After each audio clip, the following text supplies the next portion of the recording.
Yep. Inside, I want to kill myself. We are on an 0-7 run over the last 2 days. After tonight was just complete bullshit. So that's how I'm going to start off this show. Horrible Sunday, 1-5. I don't even know what to tell you about that. I just don't want to do this anymore. I have never seen anything like this, man. With the slump continuing, 2 straight losses, not a good day at all. 0-4. I just have not had a good season, man. What can this slump that I'm on? The slump continues. I've reached a new peak, actually. I'm gonna burn my Bruins hat, man. I don't know what is going on with the Bruins. March 8th, is that what it is? I don't even know. It's March 9th, I think. Who even knows, man? I don't know what day it is anymore. I don't even know what day it is anymore, man. Back with you after the worst day that I could possibly have. Back with you, as I always am. Until I die, at least. 0-2 yesterday, and yesterday did not go well for me. 0-5. The worst month that I've ever had in my 18 years doing this. I don't know what to even tell you about this anymore. Broke the slump yesterday as the slump discontinues. The slump continues. Somebody fucking kill me, please. I don't even know what I should do at this point other than potentially end it all. What's up, everybody? It's Toad, back with you for Bettor Off Dead, whatever day this is, Thursday, August 14th. I don't even know, man. I'm going to try to be a little bit less aggressive with my voice this time, man. Hopefully everybody can hear me. Don't want to kill my voice. Got to be a little bit more smooth, man, a little bit more low, a little bit more sexy on Bettor Off Dead. Now, yesterday was pretty sexy. It was 2-0. Milwaukee Brewers got there in the afternoon. They almost blew it. They were up 6-0 pretty early, and then I don't know what happened with Brandon Woodruff because I guess they took him out with some guys on base, but he was only 65 pitches into his outing. Don't really know why they took him out of the game, and then he didn't allow any earned runs, I don't think. I think they wound up getting out of that jam, and then the bullpen started giving up runs. He only went 4 innings in the game. Didn't totally make sense to me. The bullpen actually let the lead slip to 6-5, but then they wound up padding it and winning 12-5. I think it was still the right side the whole way. It was the winner, man. And then Minnesota Yankees under the total was a winner as well. If you went first 5 innings or full game, didn't matter. I think it was 1-1 at the end of 5. Full game was the winner as well. Joe Ryan definitely got the job done. I think he pitched into the 7th inning, gave a 1 earned run. Yankees, I think their bullpen didn't really do their job, and Minnesota got the win as well, so it's even better for me because I don't like the Yankees. So 2-0, we'll move on to today. We only have baseball today. I like these Thursdays, man. It's a short board here. Allows us to focus in. I'm actually going to give out 2 plays. One of them is going to seem, they're both going to seem fairly obvious. I think they're both kind of public-oriented, but I don't even care because I think they're both the right side. So that's what I'm going with here. We do have couple of afternoon games. My plays are not going to be in the afternoon, though. Andrew, what's up, man? Thanks for hanging out. Andrew, your Anaheim Angels have now swept the LA Dodgers twice with another late win yesterday. They went 6-0 against the Dodgers in the Freeway Series this year, which is crazy, and actually knocked the Dodgers out of first place. I'm not a Dodger fan, so I'm not unhappy about that, and I'm sure Clint is pretty happy right now because that means the San Diego Padres are in first place, and I don't mind that in the NL West. Anyway, first afternoon game today, Seattle and Baltimore are finishing their series in Camden Yards. They've split the first 2, 1-1. Baltimore, we know they don't have a good bullpen. I would say they don't really have a good offense either. So Seattle, they got a bullpen edge. There wasn't a whole lot of bullpen usage yesterday, and they have an offensive edge. Starting pitching, I might actually say Baltimore has the edge here with Logan Evans pitching for Seattle. He's been up and down for sure. I mean, he's a young guy. Like, he does definitely have some upside, but 4.36 ERA, 1.39 whip, not really that good. And he's been particularly bad on the road, 5.45 ERA. That's not good. His 2 outings this month haven't really been that good. He's made it 5 and 5 1/3 innings in each of those starts, even though Seattle did win both of those starts. He picked up a win in both of them, and Seattle's won 4 of his last 5, but digging into his numbers here, he didn't go deep into those last 2 starts this month. He did walk 3 guys in his last outing against Tampa Bay, and the other outing was against a pretty weak Texas offense. So I'm not ready to say that he's in really, really good form right now, and he's walked multiple guys in 5 of his last 6 outings, has a 5.23 ERA this month. So he is a little bit questionable, although Baltimore has never seen him before, so maybe that will give him a little bit of an advantage. Because, again, these young pitchers, when the opposing offense hasn't seen them before, it is somewhat of an advantage to the pitcher. He is going up against Tomoyuki Sugano, Baltimore's acquisition over the offseason, who was spending his entire career in the Japanese leagues until this year. Started off pretty good this season, but some of the hitters have now figured him out, and he wasn't as good, but he's actually gotten a little bit better again recently. 4.24 ERA, 1.31 whip, and mediocre numbers. He's just slightly better at home, nothing really crazy. Last 3 starts, though, he's allowed 5 combined earned runs over 18 innings, which is pretty good, allowing only 14 hits, 1 earned run in 2 of the 3 starts, and 5 walks compared to whatever that is, 17 strikeouts if I'm doing the math right. And Baltimore's actually won all 3 of those starts of his. So he's in a little bit better form right now. So again, I think he's bouncing back a little bit and actually pitched decently against the Cubs. And that was on the road. His other 2 starts were in this field, in this ballpark, I should say, against Colorado. Is not a good offense, especially on the road. But the A's, who are a decent offense, Seattle did see him once earlier in the season. That was at Seattle, which is a pitcher-friendly park, and he went 7 innings long, 1 earned run in that game, 5 strikeouts, 1 walk. So he pitched particularly well in that game. His numbers against Seattle, therefore, are pretty good. In 17 at-bats, he's only allowed 1 hit, 4 strikeouts, no walks, 235 batting average, 471 OPS.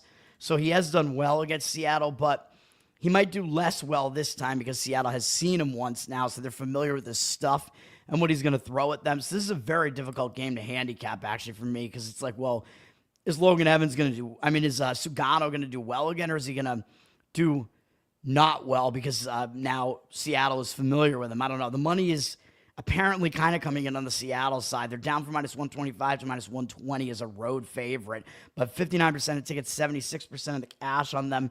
As I pointed out yesterday, the professional money more often than not tends to be on the home underdog, though.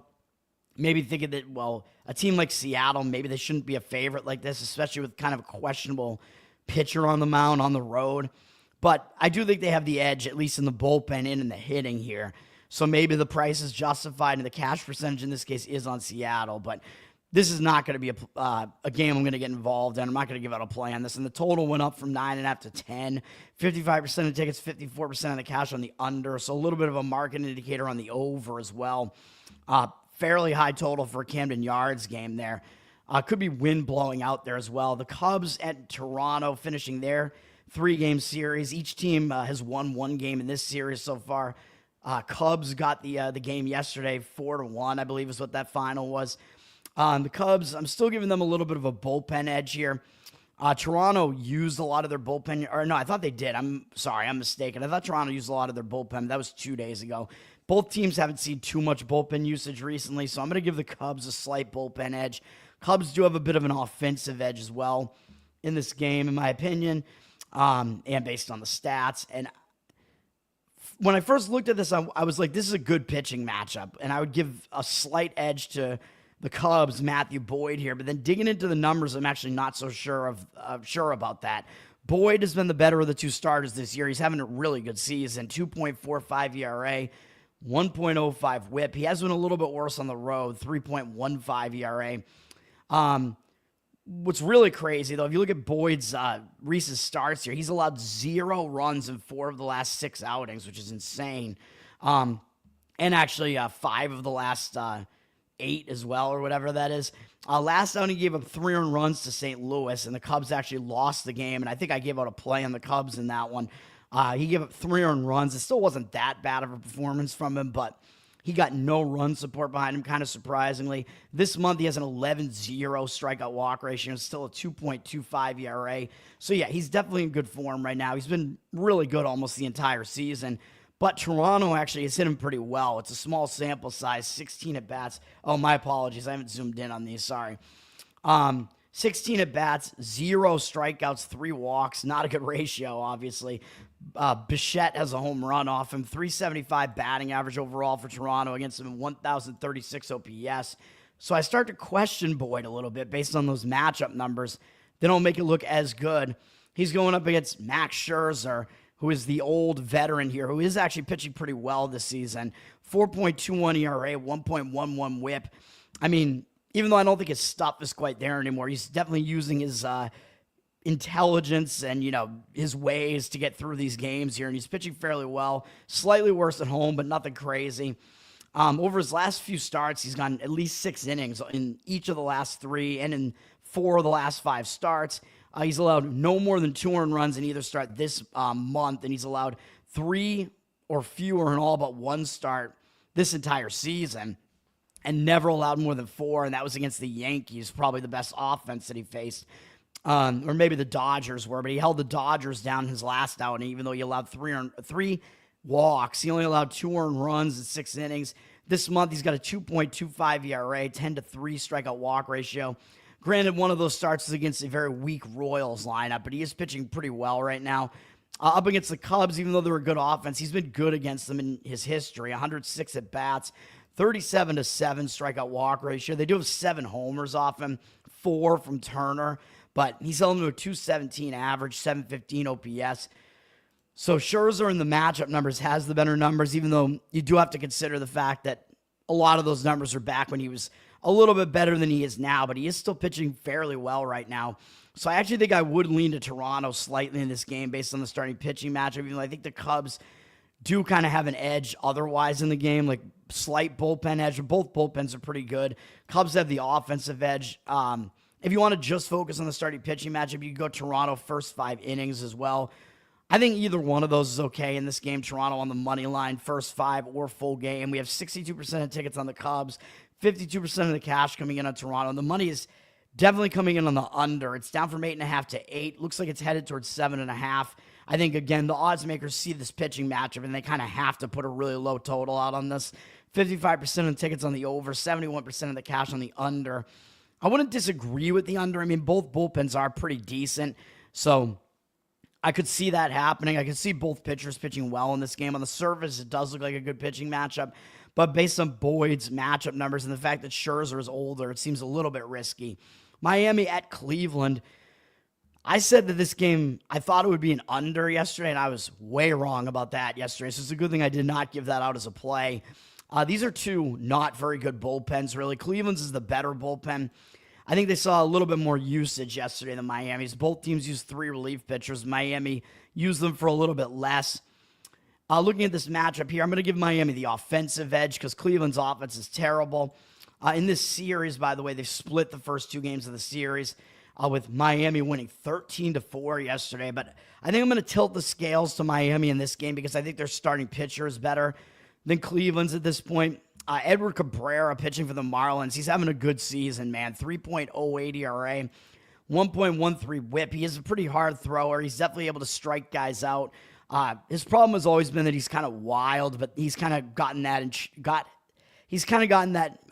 check a little bit. Got that in check a little bit this season. He's a little bit worse on the road, 3.4 ERA, but that's still good. But his recent outings have been quite good. He's allowed 1 earned run apiece in 4 straight outings now, going at least 6 innings in the last 3. His team has won 3 of his last 4 outings. The 2 outings this month, he has an 18-2 strikeout walk ratio against the Yankees and the Braves. Pretty good stuff, man. It only allowed 4 hits in 14 innings, so he's also been unhittable at the same time. And now he's facing a bad Cleveland lineup. And Cleveland only has 2 hitters who have even ever faced him before, and they're only 1 for 9 off him with no extra base hits, 2 strikeouts, no walks. So he is pretty unfamiliar to Cleveland, and the guys who have faced him, he's pretty much blown them away. So Cabrera looks like he should be good to go in this game. Cleveland's got Tanner Bybee pitching, and he's definitely taken a step back this year from what he was doing last year. His number's not very good this year. 4.6 ERA, 1.27 whip, not great. He is better at home, though, 3.19 ERA at home, but he's not in good recent form. He has multiple walks in both starts this month, even though Cleveland has actually won 6 starts in a row for him. The fact that this month he only went 4 2/3 and 5 1/3 innings in his 2 outings. He's allowed 4 earned runs in 3 straight outings, actually. And the one last month against Kansas City going only 5 innings, not a very good sign. And all 3 of these starts have been against pretty weak lineups. Kansas City, Minnesota, White Sox. And he did pretty poorly in all 3 starts. Again, walked multiple guys over the last 2 outings. He's got a 7.2 ERA this month, 12-6 strikeout walk ratio. More hits than innings pitched. He's just not really pitching well right now. Miami hasn't seen him before, though, so he does have a little bit of an edge, I guess, in that Miami's unfamiliar with him. But based on the pitcher's recent form and just what I think about them right now, what they've done this season, I think Edward Cabrera definitely has the edge here. Raul, what's up, man? Thanks for hanging out. Good morning as well, man. So I'm going to lean to Miami at least in the first 5 in this game. I think Cleveland does have a slight bullpen edge here. The money, it looks like the money line dropped initially on Cleveland down from -125 to -113, but the cash coming in on Cleveland, I don't really agree with it. 50% of tickets evenly split, 59% of the tickets, or 59% of the cash, on Cleveland. I would lean to Miami, though, and if you want to just isolate the starting pitching matchup, I think Miami money line first 5 innings makes a lot of sense because I prefer Cabrera over Bybee here. Total's low. It's gone down from 7.5 juice to the over to 7.5 juice to the under.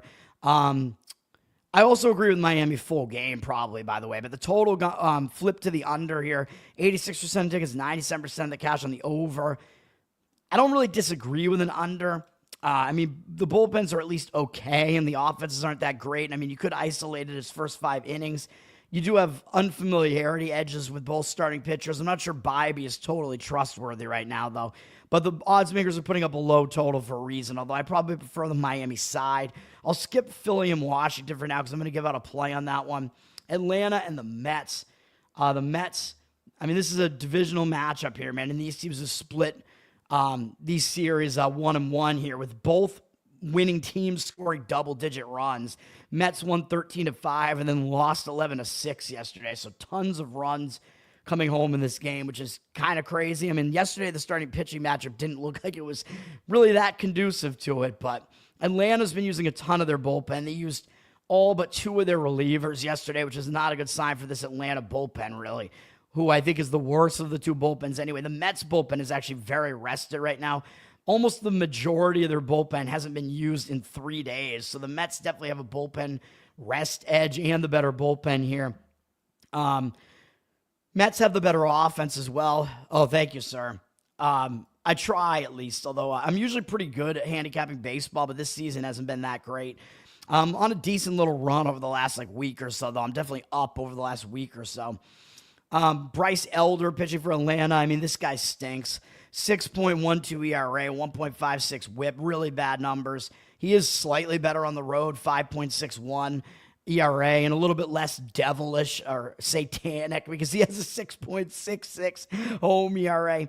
He's pretty bad, though. The Braves have lost 3 starts in a row of his. This month, 8-4 strikeout walk ratio in 2 starts. 4.97 ERA isn't that egregious, but against Cincinnati and Miami, I mean, not the really heaviest hitting of lineups there.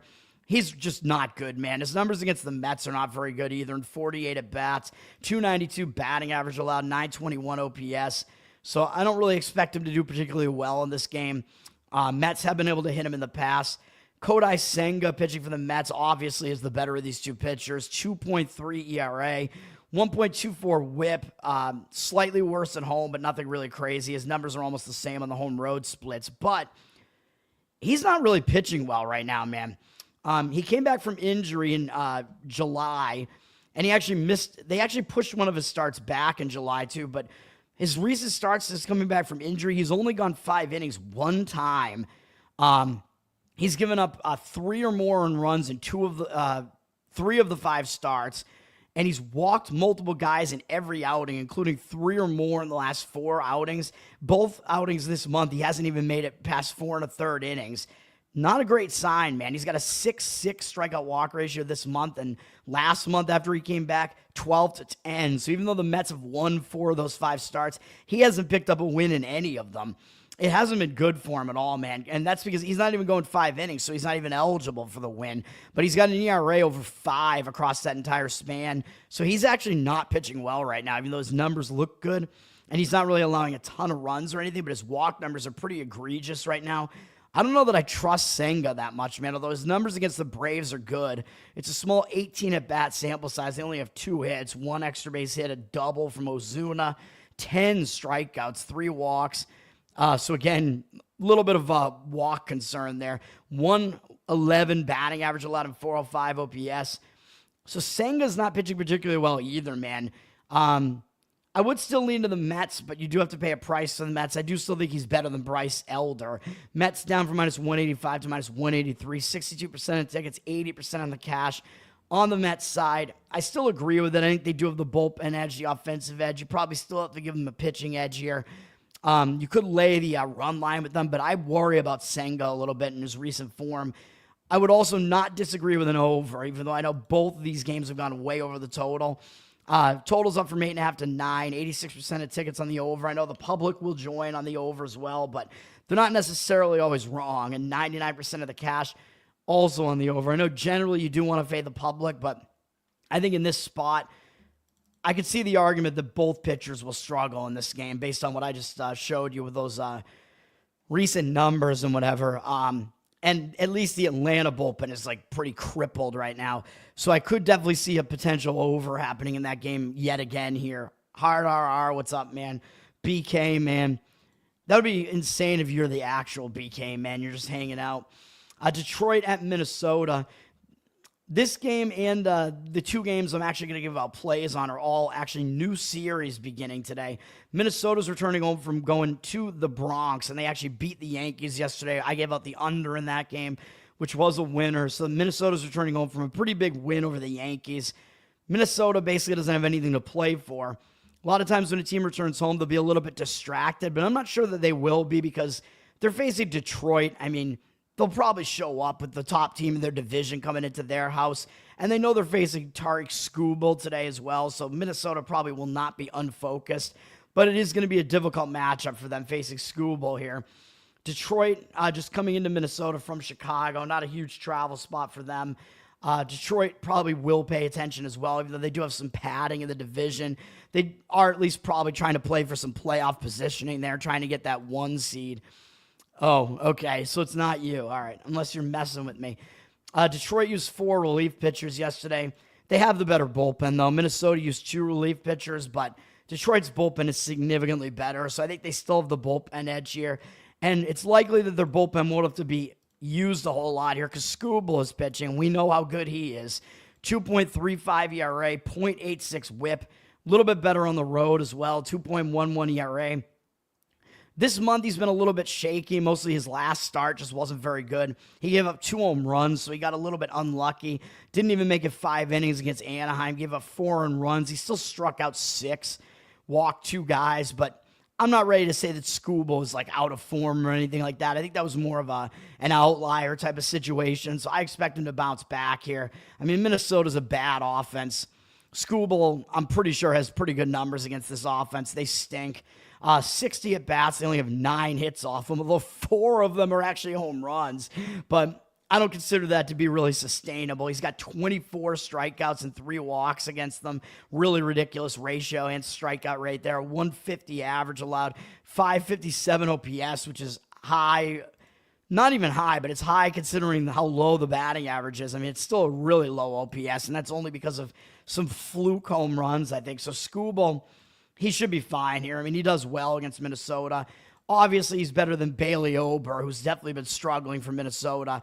5.16 ERA, 1.38 whip, not very good. He is better at home, though, 4.53 ERA. And since he's come back from injury, he's actually been a little bit better. He's made 2 starts this month since coming back from injury after he was really struggling. This month, he's got an 8-2 strikeout walk ratio and 4.09 ERA, which is definitely not that bad. I gave up 1 earned run last time out against Kansas City, and that was a game I gave out Kansas City with Noah Cameron. Still got the win, although Ober pitched better than I thought he would. But then again, it is Kansas City. It's a bad lineup, so I don't know how much stock you put into Ober pitching well in that game. The previous start, he was okay against Cleveland. Got tagged for a couple of home runs, though, which is kind of one of Ober's main problems here. Ober up against Detroit actually doesn't have terrible numbers. In 128 at-bats, he has a really good 43-4 strikeout walk ratio, but the home runs have been a little bit of a concern, allowing 7 of them. 227 batting average allowed is pretty good. 719 OPS is still not that high. So if you're going to go with Detroit, I mean, you got to pay a huge price, which I would not do. I mean, that's too high of a price on Detroit, even though I know Minnesota coming home from the Yankees series, whatever. Detroit down from minus 195 to minus 192, 81% of tickets, only 80% of the cash. I would not want to do anything with Detroit in this one. I could see an argument for an under. The total is sitting really low at 7.5. 64% of tickets on the over, 90% of the cash on the over.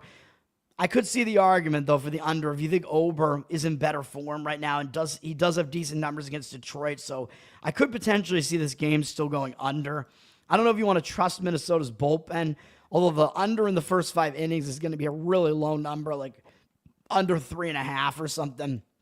If you want to just go Minnesota under their team total, I don't really mind that either with Skubal combined with Detroit, Detroit's bullpen, or Minnesota under team total first 5 innings or something like that, or Skubal to give up few earned runs, although that always gets a little bit dicey because if one guy reaches base, a home run could ruin you, and we see that Skubal gave up a lot of home runs to Minnesota, but those are the thoughts on that game.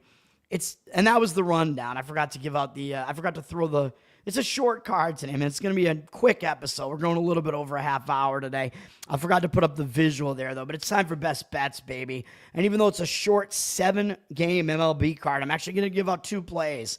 I actually do like these, even though I think the public is probably going to be agreeing with both of these. The first one is the Phillies run line, minus 1.5. And I know you have to lay minus 120 on this, and it's on the road. They're a huge favorite. I get this. I know I'm fading Brad Lord here for Washington. I've gotten in trouble fading him because I think he's not anywhere near as good as what his numbers look like so far. I don't trust him, but we're going to go with Philadelphia in this one, man. I think the situation lines up for Philadelphia here as well. Even though, if you look at the market here, it does look like the market read is still on them, even though they've dropped from minus 200 to minus 184. So you might be able to get a better price on this 1.5 run line, but I think this is the way to get the best price on Philadelphia here.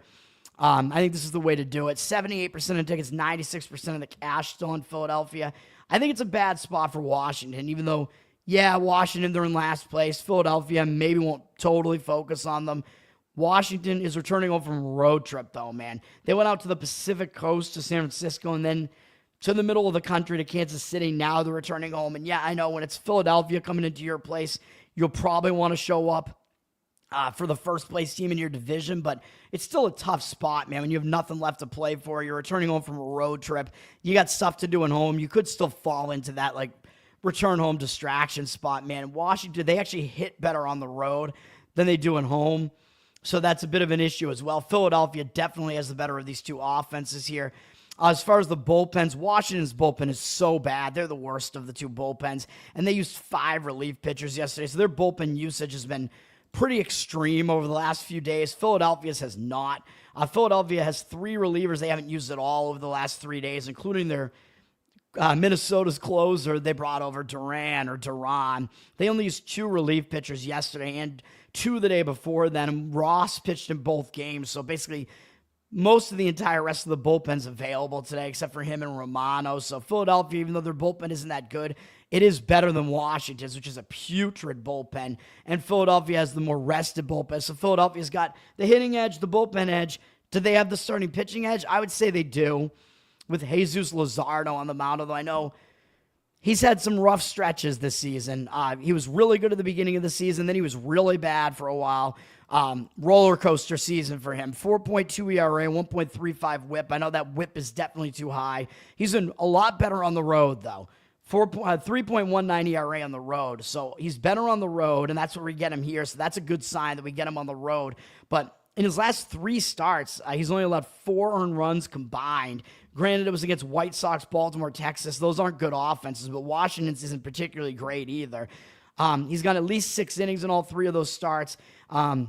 He has a 15-2 strikeout walk ratio of those starts. So his concerns have kind of fallen by the wayside now. Now it seems like he's kind of in a groove again. He's starting to pitch really well again. A 3 ERA in the 2 starts this month with an 11-1 strikeout walk ratio. So Luzardo is pitching better again right now. He's going up against a Washington lineup that he can stifle. He's faced them for 52 at-bats in their careers. 18-7 strikeout walk ratio. I know it's kind of too many walks again, but he's held him to a 212 average and a 728 OPS, which I know isn't ridiculously low, but it's still low enough for these purposes. So I expect Luzardo to pitch pretty well here, man. I mean, he's in better form right now. Philadelphia still does have some things to play for as they're trying to play for playoff positioning and whatever. Brad Lord, as I said, is pitching for the Nationals. I know his numbers don't look bad. 3.28 ERA, 1.21 whip, which maybe gives us a little bit of an edge on Philly here, even though I know Philly's still a public team. But looking at the ERAs for the starters, like, well, what are you doing, man? Lord has the better ERA. Yeah, but he's not the better pitcher. He's actually worse at home, so we get the better of the home road splits both ways here. 4.15 ERA at home is not very good. He did go 6 innings last time out, giving up 1 run, which was his best outing of the season against San Francisco, though, on the road. San Francisco, much, much weaker offense than Phillies is, and that was in a pitcher-friendly park. The start before that, he faced a better offense in Milwaukee, and he gave up 3 earned runs of 4 2/3, so he wasn't as good there. He did walk multiple guys in both of those outings. He's only gone past the 5-inning mark twice this entire season. He was pitching out of the bullpen for a while, so he's a converted reliever. So I still don't trust him, man. And he's facing one of the best lineups he's going to face this season here for an extended period of time, probably. We don't even know how long he's going to last. And, of course, if Lord is out of the game early and Washington's bullpen comes in, that's good for us because their bullpen stinks. And we're going to get Philadelphia for all 9 innings up at bat, too. So that helps us scoring runs here. They get all 9 of those innings to score for us here. They better be scoring, man. Like, I don't even know what I want to say here. Like an Adonis. I don't even know. 20 at-bats here against Philadelphia in his career. Not a lot of at-bats, but they have a 350 average off of him, 781 OPS. So Lord does have the worst matchup numbers as well. So we're opposing the Lord here, man. My apologies. At least it's not a Sunday. We're going to go with Philadelphia on that one. And then to finish it off, I know this is a ridiculously high total, and in a way it almost looks also too obvious, but we're going to go over Arizona, Colorado. And I know I don't really give out overs that much in Colorado Rocky home games, even though that tends to be the way that you want to lean. Some of these games haven't gone over because the odds makers know how ridiculous this stadium is at this point and how bad Colorado's pitching is. So they tend to skew these numbers way towards the over here. And I know 12 is a ridiculously high number, but I think everything sets up for an over in this one. I think it's so crazy that I'm going to actually give out a play on this, which I typically don't do. Colorado, they're returning home from a road trip. I know they went to Arizona and St. Louis. It wasn't really a crazy road trip, which I know that can affect the offense a little bit. Colorado, their offense isn't good to begin with, so I know we have one. The only thing that doesn't really line up for us here on the over is Colorado's offense isn't very good. Arizona's is still good, even though they traded some guys away. But I think all the rest of this is going to counteract it, man. So even though Colorado is returning home from a road trip, the offense could be a little bit stifled by that return home spot, that distraction spot. They still might pay attention to Arizona because it is a divisional matchup. Arizona's been one of the better teams in the division for so long. Arizona's coming in from Texas, so they're not really traveling that far either. Colorado might also pay attention because Arizona just swept them at Arizona 2 series ago. And only one of those games actually went over the total, so people might be kind of looking at that and maybe not even giving the over enough credit here because that series only had one game that went over this total of 12. One of the games reached 11, so it might have gone over in that particular game, but it didn't go over this total. So people might be kind of thinking that they don't want to play this over here because the number looks too high, even though Arizona also a hitter-friendly park here. Both of these parks are. But I think everything else sets up really nicely here, man. We have 2 bad bullpens, so that's a good sign for the over. We want to include them, go full game here. Arizona used 4 relief pitchers yesterday. Colorado used 4 as well. These bullpens both stink, so we're going to go against these 2 bad bullpens. Looking at the starting pitching, Eduardo Rodriguez pitching for Arizona. I know he does have good stuff, or he has in the past. He's shown glimpses again this year, but he's not what he was, a few years ago. He's dealt with some injuries, and I think he had Tommy John surgery. Really hasn't bounced back from it. This season, his numbers are bad. 5.68 ERA, 1.68 whip, not good. He's been pretty similar home and away, so the splits don't really matter much. This month, he's been pitching pretty badly. He has 7 strikeouts and 8 walks in 10 1/3 innings. Allowed 5 earned runs last time out against Colorado. 6.1 ERA this month. Last month, 7.4. So he's not in good form right now. He's allowed 5 earned runs in 2 of his last 3 outings. And again, that last outing was against Colorado, so Colorado just saw him. So Colorado was definitely familiar with him, and he didn't pitch well in that start. So I think that's helpful for Colorado. His numbers against Colorado, even though they're not a good offense, are actually not good. In 63 at-bats, 9-5 strikeout walk ratio, 302 batting average allowed, 782 OPS. So those are bad numbers for Erod there. So I think this lines up against him as well. So that's another notch for the over here. And he's going up against Bradley Blaylock, the young rookie here who has not been good. 7.89 ERA, 1.71 whip. He's been really bad at home, 11.76 ERA, so the splits are against him here. This month, he's allowed 12 earned runs in 10 1/3. One of the games, he gave up 7 runs to Pittsburgh, which is probably the worst offense in baseball, which is a horrendous side. And then he just faced Arizona, so we have another benefit for the over here that both starting pitchers just faced these opposing lineups and didn't even do well in those starts. And now that lineup is familiar with that pitcher and they have to face them again right now. So I think that's an advantage to the offenses as well. That's why I'm going with the over here, man. Blaylock this month, 10.45 ERA, atrocious. 6 strikeouts, 7 walks, also atrocious. Failed to go 5 innings in their last outing against Arizona where he allowed 5 earned runs. Yeah, he's not pitching well again right now. Not in good form. Neither pitcher is. And going up against Arizona, who again, even though they traded some guys away, they still have a pretty potent offense. These hitters for Arizona, 32 at-bats against Blaylock. They have a 281 average against him, 812 OPS. So they've hit him pretty well. 6-3 strikeout walk ratio. So we're going over.